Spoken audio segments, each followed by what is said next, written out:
कि सबको इज़्ज़त दे के देखा है, सब वक्त आने पर औकात दिखा देते हैं। अस्सलाम वालेकुम।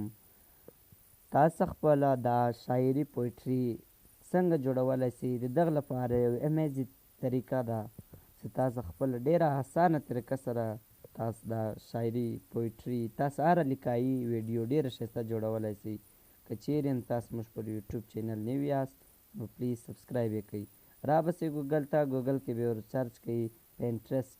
پینټرسټ کې څنګه هم تاسو سرچ ووایئ اول ویبسایټ کې به تاسو ته د دغه تصویران میلاو سي. دغه بیا تاسو هغه خپل تصویران هم ډاونلوډ کولی سئ، ویډیو هم ډاونلوډ کولی سئ. څنګه تصویر هم ستاسو خوښ وي پویټري په لګوئ نو تاسو ویډیو هم ډاونلوډ کولی سئ او تصویران هم ډاونلوډ کولی سئ. دا ما ډاونلوډ کړي دي. اوس به ته راسئ ټیک ټاک ته. ټیک ټاک کې به دلته سرچ کې ووایم بیک سکرین ویډیو.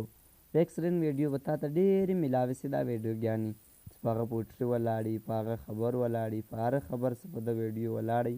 ته دا خپله خبر راوړلی سې. دلته به یې ته دا سیو کې. اوس ما دا سیو کړې ده. ته به دلته راسې اوس کپ کټ ته.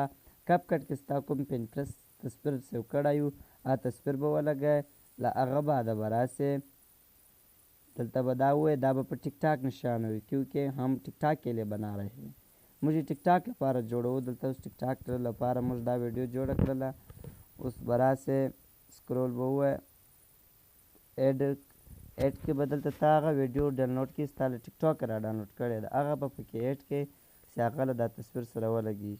اوس به راسې دلته افیکټ ته. دلته ستا خپل هر رنګه ته تصویر جوړولی سې. تصویر غټوې کوچنی کوې. دلته به ایډجسټ کې تصویر کاټ ماټ کې ایډجسټ کې. له هغه بعده به ته راسې دلته به ښي لاس خواته سکرول ووایې.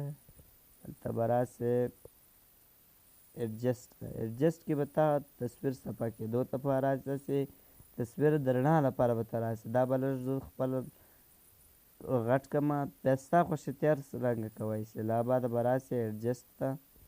اوس دلته تا خپله خوښي ده دا څومره غټوې زه دونه غټوم.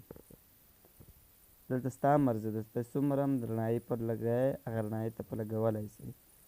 اوس یې ته وګوره څونه امیزنګ شارټ ویډیو جوړه سوله ښایسته ده ټیک ټاک لپاره. نو دا تاسو ډېره په اسانه جوړولی سئ. وعلیکم السلام.